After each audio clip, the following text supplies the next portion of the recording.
All right, Anita, thank you for meeting with me today. I appreciate it. We're just going to go over your lesson Okay. real quick that we did the other day and just, you know, go through the agenda of like maybe just talk about what you think we did, how the lesson went, what your thoughts on where it, what we could, what we did good, what we did bad, what we could do to like improve some of the things that were might have not gone so well, and just wrap it up and talk about your observation. Okay. Okay. Got it. So first off, great lesson. I enjoyed being able to sit in on it. I saw many different lesson objectives taught throughout the lesson, many different concepts taught. It was not just a one subject lesson, it was a multi subject lesson. Right. It was quite interesting to be able to observe the different transitions from one point to the next. So, my question to you now is how do you think your lesson went?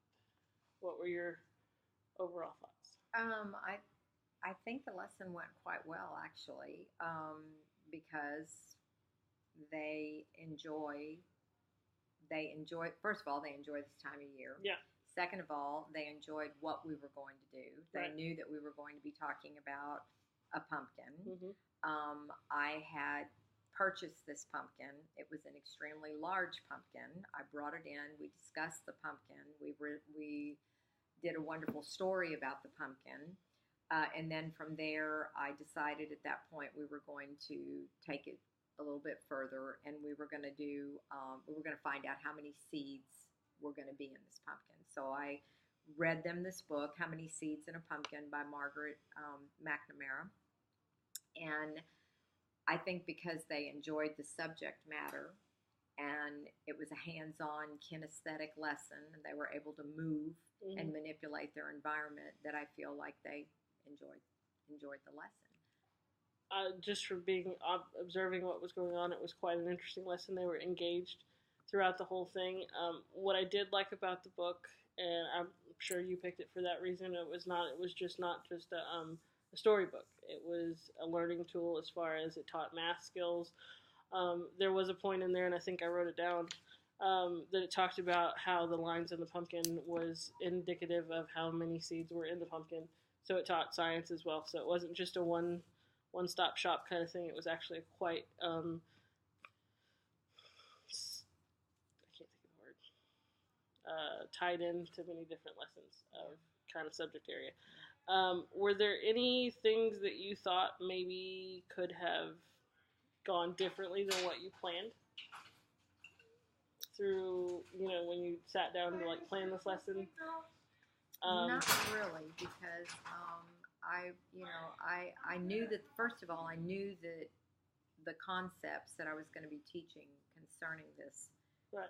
pumpkin issue was going to go on for at least a week. Right. So every day I've simply added up to that. And when I began my lesson on Monday with the students, I began by explaining the objectives, what we were going to do on Monday, but leading all the way to the very end, which was Right. going to be on Friday. Right.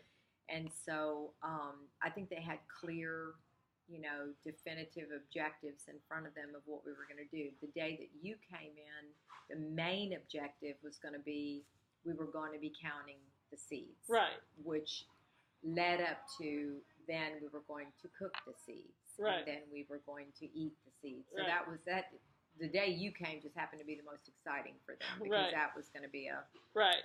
And it was exciting for them, and they may not have understood it at the time. Is that they were counting seeds to get to cook them and eat them, but they were counting to learn their numbers their as well. numbers. Exactly. So this was a very innovative unit, because not only did they learn science and language arts, they also got some math thrown in, and they did counting and step-by-step processes. So it was quite interesting to sit in on, because I saw many different transitions, many different teaching methods, many different reinforcement of skills. It was a very interesting and innovative lesson to be a part of.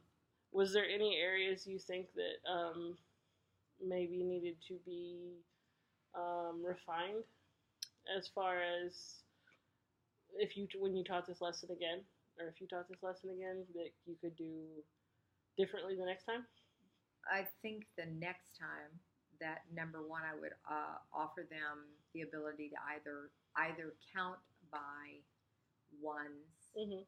or twos Mhm. or fives or tens. So make it more. This time I basically said by tens. Right.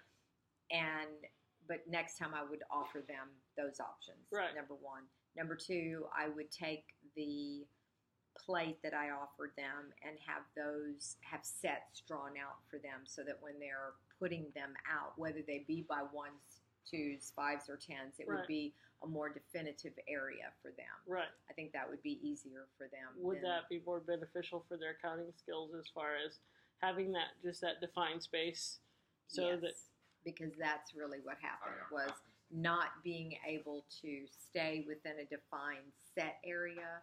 Sometimes they would move over, and it was a little difficult for them to determine was it that part of the 10 or was this part of the 10. So I kind of went around, and luckily I had some help, Right. and I was able to assist them out of that particular issue. But Right.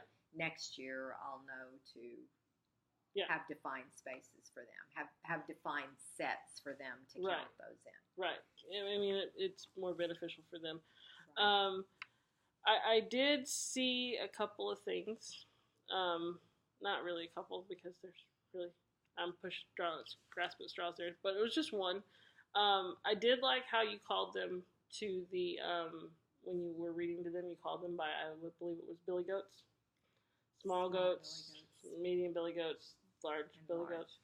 I like how you called them there, and then you told them after you read the story to quietly go back to their tables, and that was the way they did it was excellent because again they're 5, so expectations were higher than what they might have been able to achieve, and they did it, and so that was a good activity for them. But when they got to their tables, they were so excited by what you were going to teach and what they were getting ready to do because again they were getting ready to eat pumpkin seeds. Exactly. Whether they had them before or not, they were getting ready to eat them. Exactly. And they just lost control of themselves. So, right. But began carrying on right. their own private conversations. Right. Right. But right. again, they're 5, so Right. it Right. happens, and Right. it happens if they're in 2nd grade. It happens if they're in 6th grade. It happens if they're in 12th grade. Mhm. But the way that you handled it, as far as getting their attention back on you and the task at hand, was quite indicative of your knowledge as a teacher and your years as a teacher.